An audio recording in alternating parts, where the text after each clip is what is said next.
Professor Mark Findlay is Professor and Director of the Centre for Artificial Intelligence and Data Governance at Singapore Management University. And Professor Findlay is the author of the new book, Globalization, Populism, Pandemics and the Law, published with Elga last year. And we're looking forward to hearing him tell us more about the book in his speech. So Professor Findlay will speak for around about 40 minutes, give or take, and then we'll come back and open it up for a question and answer and back and forth discussion about the speech. So without further ado, I'll pass over to you, Professor Findlay. Thanks very much for the opportunity to share with you today. And following on from Graham Watson's summary of the last transition from optimism to populism, the book that I'm about to take you through at a rapid pace, I was just saying thank you very much for the opportunity to speak to you. Following on from what Graham Watson has laid out provocatively in terms of the degeneration of the last 20 years, the book that I'm about to take you through at a fairly rapid pace is the product of that disillusionment, but has some suggestions as to where we might look forward. Two caveats before I go into my presentation. Firstly, it won't be a speech, but rather an attempt to identify some central themes. And I've done that bearing in mind that some of the participants today will have English as a second language, and therefore I want to keep my thinking sharp. The second point I'm making is that the book itself ranges across a very wide terrain. I'm not a political scientist, nor am I an economist, nor am I a futurist, but I try and draw in a lot of those disciplines into the discussion that I'm going to hopefully present for you. So if you'll bear with me, I will attempt to share my screen. My topic for today is globalization, rehabilitating globalization, and it's focused primarily on the idea of repositioning populism. And following on from the pandemic, where does this leave us?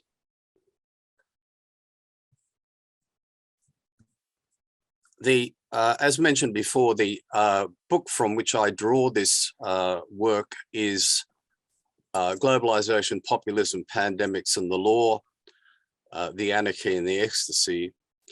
That book is primarily, as I said, examining questions that relate to questions of the relationship between globalization, populism, pandemics and the law, and was something that grew out of a consideration that I had of the way in which globalization had been blamed for many of the problems that in fact are the product of neoliberalism and populist politics. The topic of the conference I will cover in the following ways. For the purposes of today's presentation, I will focus on globalization and its rehabilitation. I will limit my consideration of populism to the dynamics of anxiety governance. Democracy within multilateral governance will be touched on as tools of recent populist politics and masks for neoliberal economic expansion. The pandemic offers a recent context for the rejection of globalization within the context of global crisis and the role played by populism. And I want to finish up by examining globalization as the essential context for examining and addressing future global crises. Globalization as a crisis. Chapter 1 looks at globalization not as a thing to be attacked and defeated, but a process to be employed in addressing impending global crises. But globalization has developed into a mechanism for proliferating neo-colonial, neoliberal economic order. Globalization is seen by many radical, disenfranchised protest movements as the cause of savage exploitation, rather than as an opportunity to arrest the true source of social marginalization. Within the pandemic and climate change, the shared consequences of global crises cannot be met through nationalist protectionism. As a process for international engagement, globalization may provide legitimate legal pathways for wider representative governance and democratic rights universalism, or at least be the voice for why not. Neoliberal globalization, the new empire. The book looks at neoliberalism not only as a political thought, but also as an economic ordering of global relations. And I suggest that in many respects, the critique of globalization has been a mask for the much more insidious impacts of neoliberal free trade, radical individualism, and the co-option of legal protections for exclusionist private property rights, which exploits the North-South divide.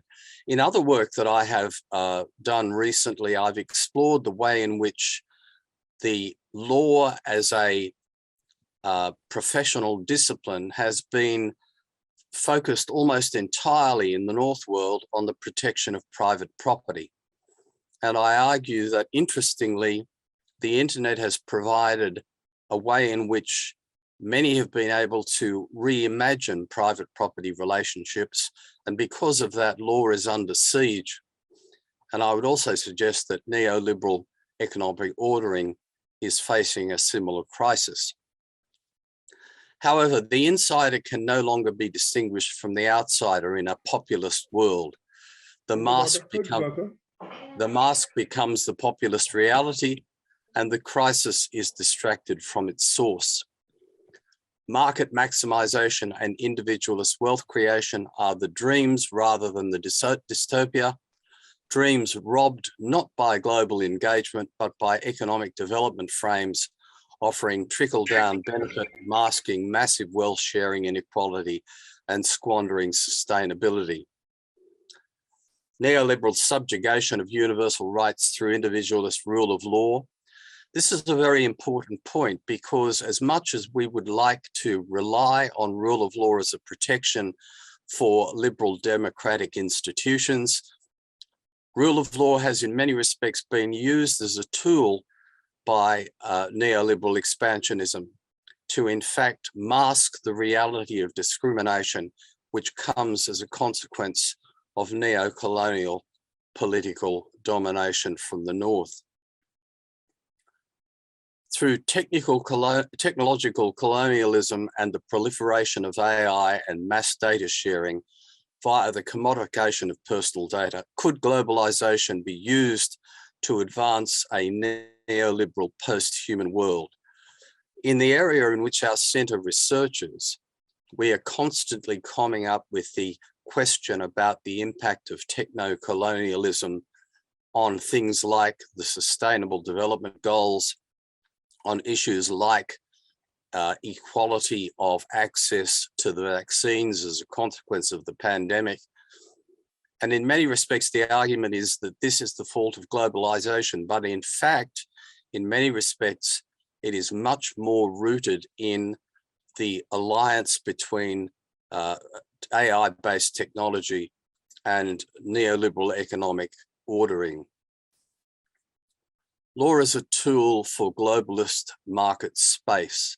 As I said earlier, law is involved in ensuring the scarcity value of private property, but this is being threatened by internet access and by the shift to data as wealth. Law and legal service delivery can be detached from neoliberal capture, as the role of law in individualist wealth creation through property rights marketing is undermined. And we're seeing this. The the habit of anyone under the age of 35 across the globe to download information, entertainment, many sources of daily engagement from the internet at no fee has shook the whole realm of intellectual property and changed the way in which we understand the concept of property itself. And this is leading to a very interesting opportunity for law to transit from its original role. If law moves from a commodity in the market to a communal resource, this could in fact see law as a force in the orderly transition from crisis to crisis, and law becomes something more likely to align to its normative prescriptions. Teubner said that law could transform through irritation, re-entry, and reconstruction, reconstructing social value and interests of the market. And law could represent a new global moral culture opposing populist anxieties. It is not doing that now, but there are opportunities for that to happen. In chapter 2 of the book, I suggest that we can reclaim globalization by looking at some of the masking functions which it has recently provided. Globalization currently promotes power asymmetries and disaffection. Cultural identities become a battlefield. Populist and cancel culture is used as a language of criticism rather than an understanding of multicultural necessity. The taxonomy of disaffection, which masks the paradox between neoliberal individualism and the discrimination it provides, sits in these particular areas: economic dispossession, ideological isolation, collective ignorance, rejection of professionalism, and rage against the machine. For any of you old enough as I am, you would know that that was a punk revolutionary band that in many respects represented the disaffection of many groups against globalization. But neoliberalism seems to get off unscathed. The rejection of globalization with isolation, protection as populism returns to the tribalist nation state. And we have a situation, as we do with the pandemic, where countries try and protect their own population and care little about the rest of the world. How do we rehabilitate globalization? By settling what the sources of disaffection are. The pandemic has provided a flashpoint for this, and in many respects, one would hope that the mounting death toll should give proof of the fact that national protectionism is not the way in which the safety and the health of the globe can be ensured, but not so. Populism is best understood, as Graham implied earlier, with a nuance and reflection, avoiding crude dualities like the virtuous and the dangerous. As a conceptual category of governance styles, populism is about shades of grey, even though populist discourse enjoys distinguishing black and white. And I'd like to mention those shades of grey in a moment. What's driving authoritarian populist politics? Here's just some things. A sense of economic injustice and exclusion, but this is the essence of neoliberal wealth creation, which populism celebrates. A sense of cultural endangerment from liberal democratic leftism, but neoliberalism rejects multicultural engagement favoring exploitation. A rejection of conventional establishment political remedies, but neoliberal power elites capture political institutions and processes. Inequality essential for populism, the need to reject the other, is the core of where the problem lies. Cultural rejection out of fear and moral confusion, political failure based on misrepresentation of the failures of democracy and that of the people. We have limited means of accessing political power, that the people have limited means. has tended to create the answer, which is to rely on populist paternal authoritarianism and Trumpism, whether it's in the form of Trump or Johnson or whoever it might be. Where is populism in terms of anxiety governance? Anxiety governance is what got Trump to power and kept him there for long enough to cause such damage, what created Brexit, what brought about the return of a populist prime minister in the UK and across the globe. Anxiety set in a context of radical technological transformation, staving off economic stagnation, but at what cost? AI is promoted, as we well know, as the new salvation of economic stagnation, but in many respects presents genuine challenges to human identity. The basket of deplorables approach is representing populism in some respects as contesting for access to anxious political spaces. The truckers' protest in Canada is an example of this, the physical attempt by many to overtake the traditional spaces of political governance, hiding behind the mask of reclaiming liberal rights, but in many respects funded by populism and anxiety. Gated access to private-spaced political and economic power. Populist populations have been told that their space is restricted, their economic power is nothing, and therefore they must rely on the Dutertes or the Trumps of the world to give that power back to them. Anger management. Populist politics creates anxiety and anger against it and then offers the answer through the politics of hope. But the power of populist charisma is really what we see as the face of that challenging dimension. It rests on the mass legitimization, the mass legitimized ability to regenerate contemporary political narratives through naming old and new enemies and bringing new tonalities into the political conversation. Social media becomes crucial to that anxiety, and the utility of social media we've seen through Twitter populism. Toxic feedback loops and a world of echo chambers and crowdsourced funding is exactly what was referred to earlier on as the post-social media world. Unfortunately, AI has been co-opted into the populist machine. What can we do about this? And how can we approach an antidote to anxiety? I would suggest that it's to return to considerations of human dignity. In the book, I asked the question, feedback or fast forward?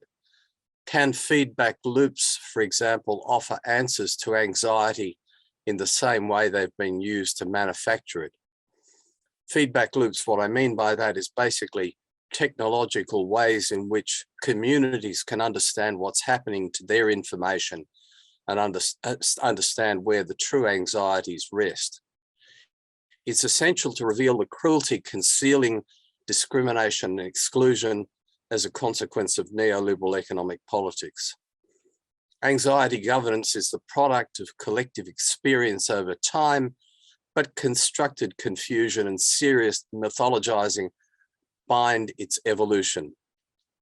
It's necessary to expose and acknowledge genuine risks to be feared. And this is one of the most fundamental problems.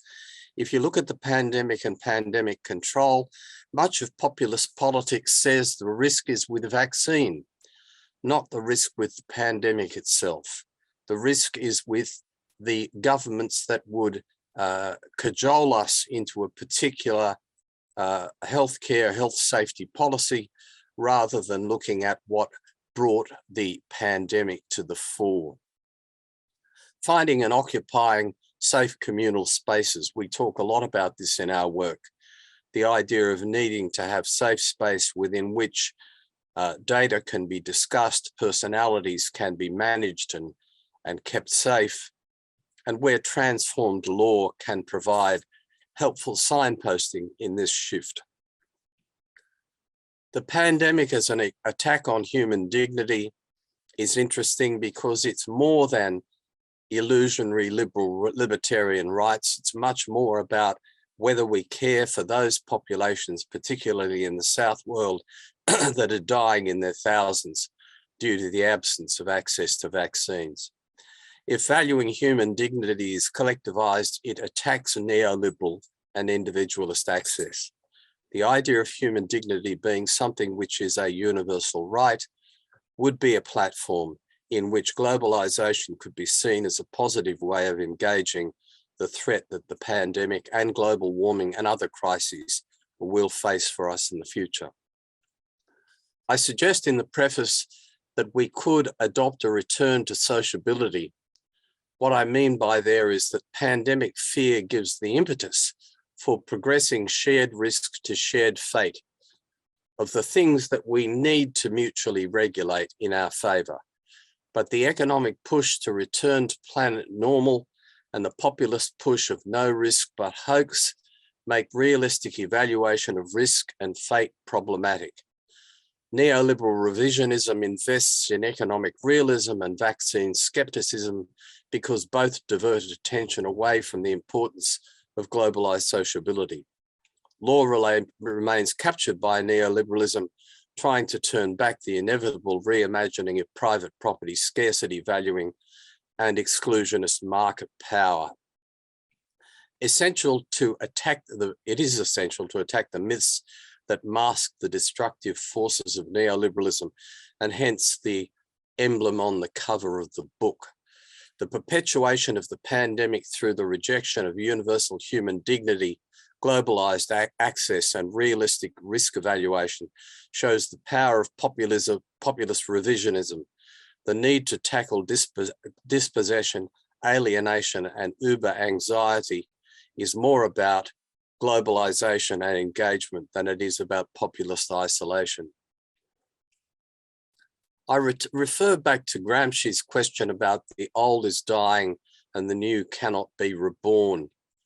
I say globalization is not the problem, but part of the solution.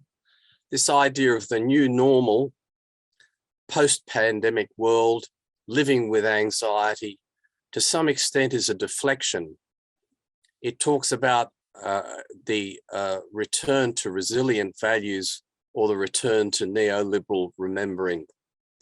It's essential to engage interconnectedness in a technologized world society that provides shared communication pathways for a rebalanced new normal rather than a return to something which the pandemic offered us to reject. Globalization is the method and process for an interconnected world, but blamed by populism for the pandemic. A diminution of human connectedness is offered as an answer, but continued and impending global crises and the cracks in the global economic order are forcing a reconsideration of post-normal, post-human, altered systems of governments and survival.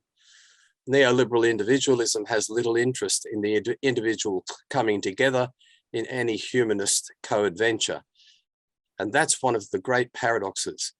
Neoliberal individualism is not about individuals coming together. It's about individual exclusionism. In reality, there is now a desperate need among technicians, manipulators of systems, and profiteers to deny any remaining evidence that Western society could function on the basis of humanist cooperation. Old elites need to be pessimistic about their own best interests. This is Ralston Saul's wonderful book, Voltaire's Bastards, in which he suggests that we need to criticize and question this rationalist belief in individualist wealth creation.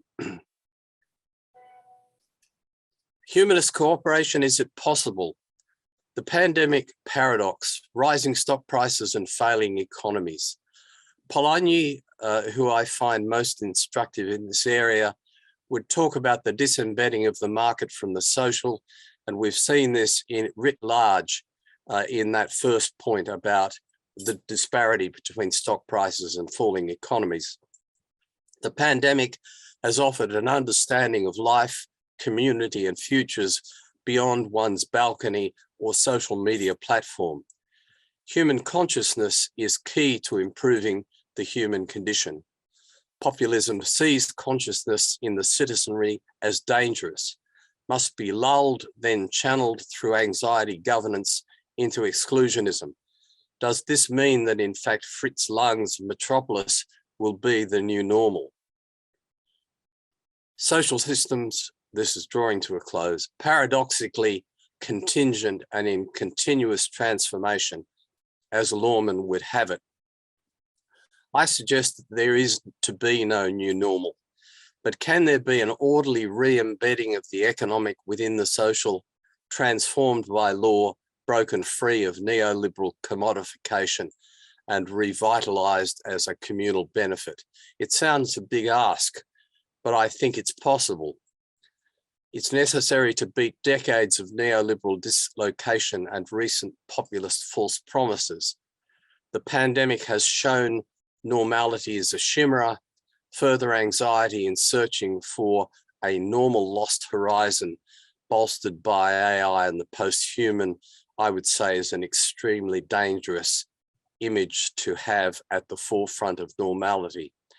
Liberal democracy is failing as part of the litany of undermined normality, but does not need to be so if we could return to this sense of cooperative humanism.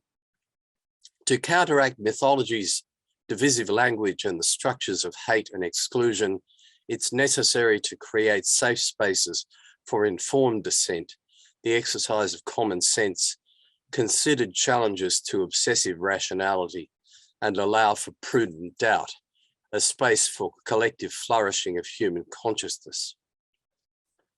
The shift to some new normal, as yet ill-formed but dynamic and encompassing, is an organic unstoppable that portends disorder and dysfunction, and for which globalization can take little share of the blame. Not the only solution, but one which retains a credible normative code and humanist possibilities in its transformation to become a communal resource. Law is at a crossroads of relevance and regeneration. In the book, I suggest that it is possible that law, if it is reformulated as a communal resource, can provide the foundational background for a transition into a normality that is more concerned about human dignity than it is concerned about individualist and exclusive wealth creation, which has been at the heart of populist politics in recent decades. Thank you.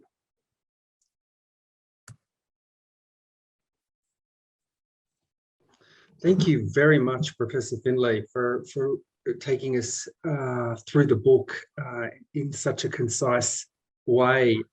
It's absolutely clear to me from your presentation of the book that there's a lot of key points that you touch upon that will inform a lot of the discussion that we have for the rest of the day through the panels.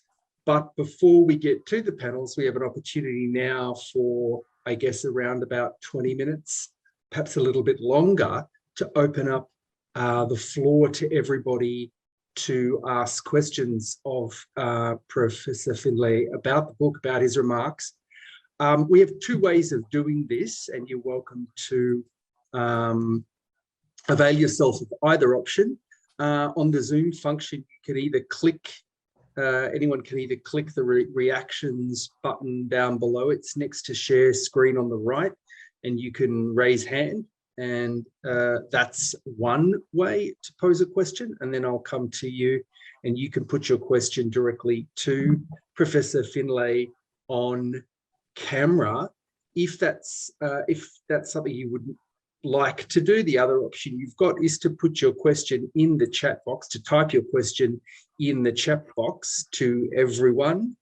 And then I can read those questions on your behalf, and we can run the Q&A that way.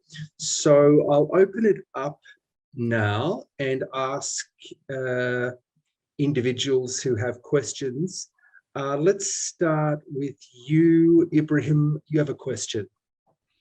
Thank you very much for your perfect presentation, Professor Findlay. As I expected, you made a quite thought-provoking speech. One of those important point of discussion is that you presented the rule of law as a tool of colonialism of neoliberal ideology. And this is a quite interesting point in the sense that we are passing through a hybrid ideological systems. China is trying to create its own sphere of influence with different perspective on the rule of law, human rights, democracy, multilateral governance. On the other hand, other populist leaders such as Putin is supporting some different perspective, somehow in cooperation with China. But on the other hand, we have an established multilateral governance, but you brought a very, very crucial criticism to the existing rule of law. How you can reconcile those both perspectives in order to prevent existing rule of law as a tool of, let's say, colonialism, as you mentioned. Thanks for that question. It was very well made. Let me just explain this. I am a proponent of rule of law, and I've done served many years in the legal profession advancing rule of law. However, rule of law in its literal sense, if it's not actioned, becomes a mask in many respects for political developments which are in fact anything but rule of law governed. Gaddafi used to say that he was a rule of law governance proponent. Putin says he is. Xi Jinping says he is. Almost every political authoritarian says rule of law in fact suits them because they simply like the language. Now, in many respects, in terms of neo-colonial or colonial advancement, it was essential for colonial power to have established legal frameworks within which they could conduct orderly commercial domination. So you needed courts, infrastructure of law, you needed to have legal regulations to allow for commercial obligations to operate. So what colonial powers did was to use the legal machinery, pretend that in fact it was creating a constitutional realm of equality, fairness, and justice. But underneath it, in many respects, it was simply a mechanism whereby you could enable orderly economic advancement. What I'm saying in this is that rule of law has to be actioned. And in many of the recent critiques of rule of law, particularly thin rule of law, the argument is that rule of law becomes a negative discourse if it does nothing more than mask authoritarian politics. If in fact rule of law is translated into rights in action, where individuals have a genuine opportunity to use legal frameworks to endorse the rights of communities, then I think rule of law is incredibly important and valuable. I still believe that rule of law as a normative framework is enormously important because it at least allows us to show where authoritarian government diverts from these principles. But I will continue to critique rule of law in its masking function. If it does nothing more than to conceal by saying we have constitutional legality, behind that, in fact, we have authoritarian governance. Some of the worst authoritarian regimes, such as the Modi regime in India and others, declare that they are constitutional rule of law jurisdictions.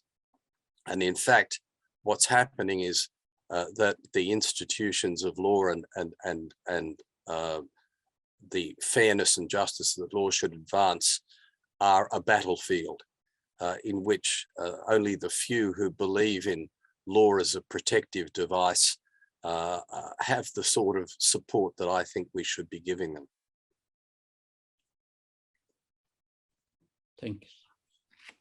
Did you want to follow up, Ibrahim, or? That's okay for me. Okay, so any other questions from the audience for Professor Findlay?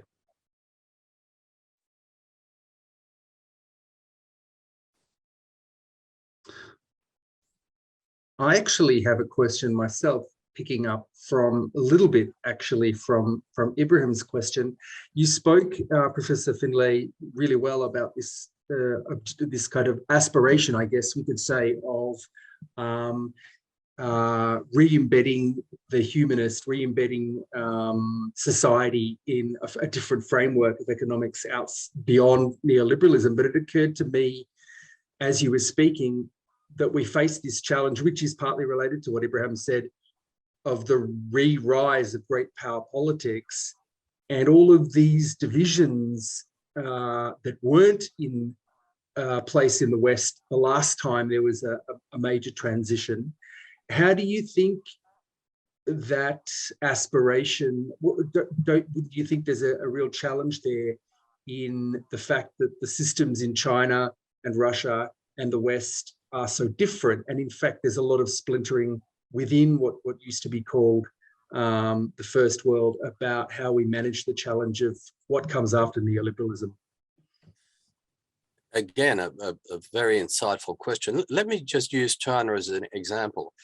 The only reason that China is currently operating as it does with a single party state in a situation which seems to be orderly and harmonious.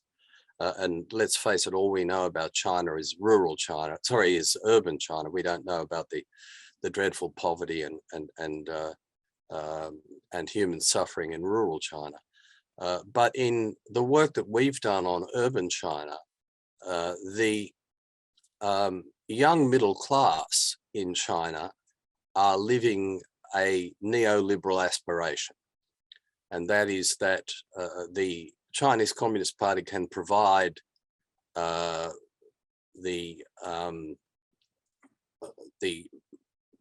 benefits that are supposed to follow from neoliberalism ongoing. Now, in the short term, they've been successful at doing that. In the medium term, they most probably can continue. In the medium to longer term, they won't. They will fail. And they'll fail largely because the Chinese economy is based on international consumerism, and that is failing as well. I don't think there's any doubt about the fact that the neoliberal global economic model is under great strain. And some would say it's most probably doomed more because of the natural consequences of things like climate change than necessarily by political revolution. But I would say my hope in what will follow is largely based on grassroots change rather than, what will replace the sort of nation state governance that we currently see as operating worldwide. Let me just make this point too, that there's been some people who've argued that we're living in a rebirth of the nation state because of Trumpism and other forms of populism. That's misguided, I would believe, because the real power lies with the big tech companies, the information platforms that have much more power than any government in the West, and certainly most probably more power than Putin has, and perhaps even the Chinese government has. So we live in a sort of mega capitalist consortium between nation states and mega capitalist power that controls the Western globe as we understand it. But the change is happening from a grassroots level. If you look at the access revolution that's happened in the internet, which has totally changed intellectual property, Spotify, Netflix would never have grown into the massive entities that they are was it not for the fact that the whole notion of private property within the internet world has changed. I think what we have to do is keep an eye on the fact that we live in two worlds. One is an actual world and one is a virtual world. And the shifts and changes in power will be shifts and changes in both of those worlds. What will follow after the transition from a neoliberal economic model, I'm not sure, because I think it depends very heavily on what global warming will allow us to have as an option. Politically, there's a very unfortunate future because most of the people under the age of, say, 45 have only grown up with one concept of politics, even in China and now to a lesser extent in perhaps places like Russia. So there isn't this idea of a socialist alternative or other forms of thinking in the minds of the young. And I talk to many young people who say, what options do we have as an alternative? Because they're ahistorical. They don't think back into other options that are available. I think that there's going to be a move away from conventional politics as a consequence of the failure of conventional politics to resist populism. And I can see in the short term the collapse of populist governance as well, because they will not be able to maintain the momentum of disillusion that they have been able to during the Trump regime. Fortunately, I think that will be a short-lived ongoing, but will it then open up for a new and happier world? I'm not sure. Graham Watson has put a question that picks up on the theme of aspiration amongst globalists and the rule of law. And he notes that the rule of law was, perhaps still is, seen by progressive globalists as a move forward because it establishes rights. But as scholars have noted, in relation to international trade law, law could be used as a tool of dominance in the way it establishes rights, something you picked up yourself quite extensively, Mark. So he asks, if we're to return to human dignity as the measure of human progress, as you propose, what are the institutions that exist at the moment that are going to help us do that? For example, the UNDP, or do we need new institutions to advance this agenda? I have a question. No, this is. Can I ask you this question? Can I deal with? Well, Graham's we'll deal with it one at a time. So we have one question that was typed by Graham in the chat box. So if you start with that, please, Professor Findlay, and we'll move in turn to the next question. I'll deal with that very quickly. I would hope that the current institutions could change to reflect a genuine interest in human dignity rather than a much narrower notion of individualist rights. Can I just make this point? The UN was created at a time when it was necessary to assert individualist rights for everyone, for humanity. In many respects, that's been a failed cause, because individualist rights are a luxury for about 70% of the world that live in dysfunctional states. That said, should we give up on individualist rights? No, not at all. I think what we need to do is to understand that individualist rights and communitarian obligation and duty need to sit together. The rights are not things that do not exist without duties. That Hofeld was right in saying that rights can only exist in relationships. Now, we are seeing a shift in institutions like the UNDP. I worked in the UNDP many years ago, and it was nothing more than a corrupt front for self-aggrandizement. It's now shifted I think, very far from that, and it is trying to make genuine attempts to address many of those issues that it left untouched for many years. But as with the SDGs, for example, we're still at the level of discourse. We're not at the level of sufficient action. And I think that what we need is not to rely too much on new institutional frameworks, even though they're important, but I think we need to look much more at the level of community engagement and the way in which communities of disaffection can be moved towards positive outcomes rather than being seduced by populism into believing that the answer is in more isolation, more exclusion, more rejection of law.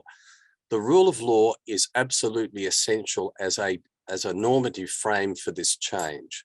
But the institutions of the rule of law in many respects have failed us and will continue to fail us as they become digitized in the future.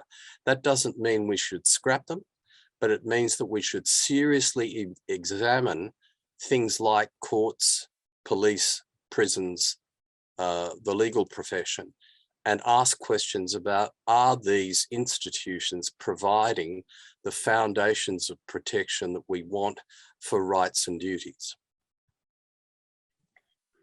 Terrific. Thank you, Professor Findlay. So just a reminder, we ask everyone to keep the mute function unless you've got the floor, just as a housekeeping measure so we can keep interruptions to a minimum. And there are two methods for asking questions in the Q&A sessions. One is to post the question in the chat if you wish, or to pop your hand up with the reactions function down below. So we have Max, you've got your hand up. Did you want to put a question to Professor Findlay? Yes, thank you, Simon. And thank you, Professor Findlay. It was a very interesting talk, certainly an ambitious one, a very large scope, trying to address a lot of factors and how they interrelate with one another. I was more curious, and maybe this goes back to my personal research on populism, but I was more curious about your term that you introduced in terms of anxiety governance, because it seems to me that your entire discussion, or certainly your discussion of populism, rests on this sort of this emotional core. You talk about anger management, you talk about taxonomy of disaffection, and you talk about anxiety, which I think in the broader discourse on populism is somewhat taken a sort of a background role as compared to, for example, the politics of fear or the politics of hope, which you've addressed in your talk, but which even fear is a slightly different structure. So I was wondering if you could expand on the relationship between anxiety and the sort of the emotional structure of anxiety concretely, and how it relates to populism. And as anxiety seems to me inextricably linked to crises, and crises in turn linked to populism, and we cannot choose nor can we foresee crises, it seems that we're in a sense doomed to live with anxiety. So does that mean we're doomed to live with populist politics as well? No, not at all. I mean, I think that there are many things we should be anxious about. Global warming is a perfect example of that, that there are global risks that we can be extremely anxious about, and on the basis of that anxiety, to demand of our governance institutions and our commercial leaders some action to reduce those risks. My problem is based on misinformation and an unbalanced risk evaluation. In the chapter on anxiety governance, I've stolen some wonderful themes from a Filipino scholar who looks at Duterte and the way in which Duterte generated his power amongst the disaffected community. And she talks about the connection between anxiety and the politics of hope. She rejects the idea of the politics of fear because she sees fear as being something which is much too subjective. That anxiety can actually be targeted more effectively on particular issues. What I think is important about anxiety governance is that every government that I know of works on anxiety, but some governments are willing to identify what the real risks are and then say, okay, what are we going to do about them? So anxiety governance itself isn't necessarily a negative. What the negative is using the communication mechanisms that are available through new social media platforms to create risk evaluation that is spurious. And on the basis of that risk evaluation, then to generate a political positive. I can give you a perfect example of it here, that in Singapore has a population of 6 million, or just under 6 million, 1.5 million of foreign workers. I'm one of them. The economy here could not function without foreign workers, but every time there is an election, the politicians go to the electorate and say, foreigners are stealing your jobs.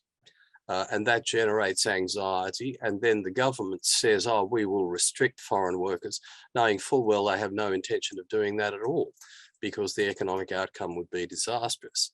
Now, the real issue here is that the workforce, the labour force framework is unsustainable, and the government is doing nothing about it, or very little. Should they, could they? That's a question I'll leave to political scientists. But there are so many, I don't believe that populism is the only recipient of anxiety governance. They just use it based on false risk. The anxiety of hope that they use is based on false hope. I'm a great believer in anxiety being a positive and hope being a real driver for change. But I just believe the populists have stolen that and used false risk and false hope to advance their desires. And this is why the mask I use in the book very, very consciously, that if we blame globalization, when in fact globalization is a process, not a thing, you can't blame globalization for anything. It's what happens through globalization that you blame. But the neoliberal capture of globalization has never been exposed effectively in connection with populist discourse. And I think that's a real scholarly exercise to do that more effectively than I've been able to do. If I may follow up, I find your approach specifically to anxiety very, very productive. And I think it's a very mature, if you like, if I may say so, way of approaching the matter. And I think you're completely right, because when it comes to situations or crises such as climate change, I think there's a value in anxiety, and I think you touched on that now. So, do you have an idea, or could you sketch for me roughly how a progressive move in the direction that you're trying to sort of sketch the contours of in your book, and indeed in your talk, how it seems to me such a progressive move would need to deal with and incorporate anxiety into its own discourse, to me, because it seems to me, for example, on the topic of climate change, that in many ways the world isn't anxious enough, if that makes sense, in the sense that the crisis of climate change. Exactly, yeah. And part of that has been because of political cowardice. There has been an attempt to discuss carbon trading, for example. You can't trade the environment in a situation of global crisis. It's ridiculous. And the reason that we swallowed that rubbish for about 10 years was because governments were not willing to bite the bullet and say, we need quite revolutionary recognition of the risks that we're facing. So more than anxiety, it needs to be shock in that respect. And people need to be confronted with the reality of change and what change means. Now, the international financial crisis in 2008 to 2009 brought about that shock in some places, but people have forgotten it. In Greece, following on from the crisis, the year after the crisis, the IMF did a survey which said that 35% of all young people under the age of 25 in Greece would never have wage labour in their lifetime. Now, if that was the case, and if that eventuated, the change would be so radical across Europe that people would be shocked into thinking, well, the real risks are these. I think as scholars and as proponents of rational change, we need to campaign on the reality of risk. And associated with the reality of risk is the courage to embrace anxiety and then to go forward if we believe in hope, if we think there still is room, and I've got my doubts, but if there still is room and time for hope, then we need to base it on energetic reaction to real risk. Excellent. We've got time for 2 more questions. So we've got one question we'll pick up from the chat, and then we'll come to you, Elena, and finish up with those 2 questions. So the first comes to the chat, and one of our participants has asked, how can we uphold the rule of law in the era of populism, in the neoliberal era, given the spurt of digital technology, and in particular, the emergent rise of artificial intelligence? Look, AI isn't the problem. AI is just about machinery. The problem is the data that you put into AI. We're currently not in a world where AI can think for itself. AI can make, let's say, quite complicated decision processes based on algorithms sharing ideas, but we don't have yet, thank God, a world where the machine can rule. But there's no doubt about the fact that if we feed biased information into AI, it will spew out biased outcomes and will produce very dangerous consequences. But AI can also create information loopings where it tells us what it's done wrong. AI is not a moral agent. AI is something which we are the moral agents of, and the responsibility lies with us. I still believe very firmly that the new age of technology is not the problem. The problem lies with the new age of technology being hijacked by those who would want to create it as a tool for populist and neoliberal dominion. Rule of law has a role in, I think, returning to normative values that we believe in. Let me just make this point. The normative values of contract law are equality of arms, that if you go into a contract, you are equal partners in relation to that contract. If any of you have gone to a bank and sought a loan or a mortgage, you'll know that that's a nonsense, that the bank manager has much more power than you do, and there is no equality there. I could give you 1,000 examples of how the transition from normative frameworks to legal practice has been a paradoxical failure. And I think what we need to be asking of law is that law recognizes the importance of its normative framework and returns to that. And people are doing that now.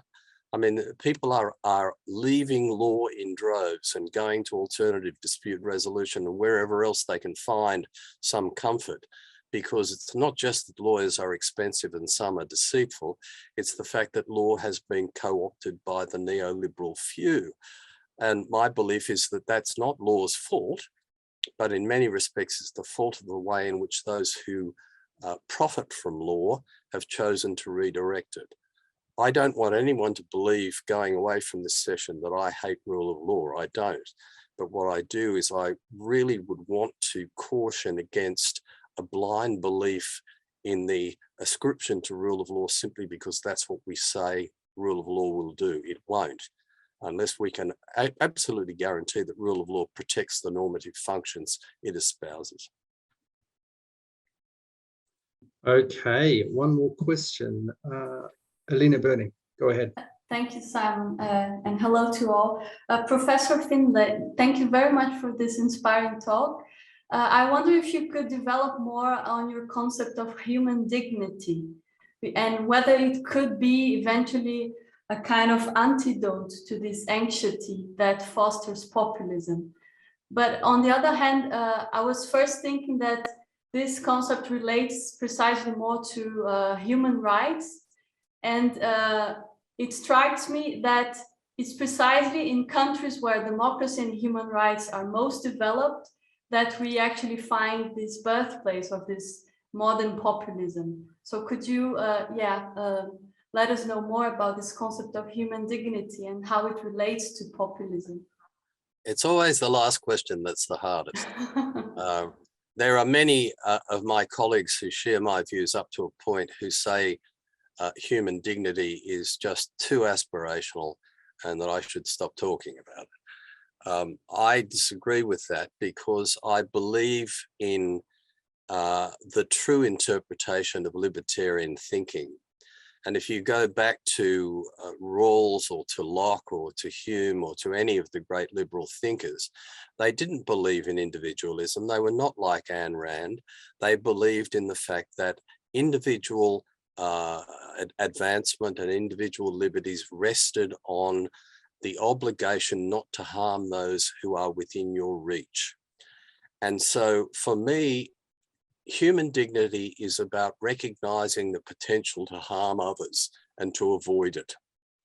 It's not about rights. You can't protect rights if people don't have the resources to action them.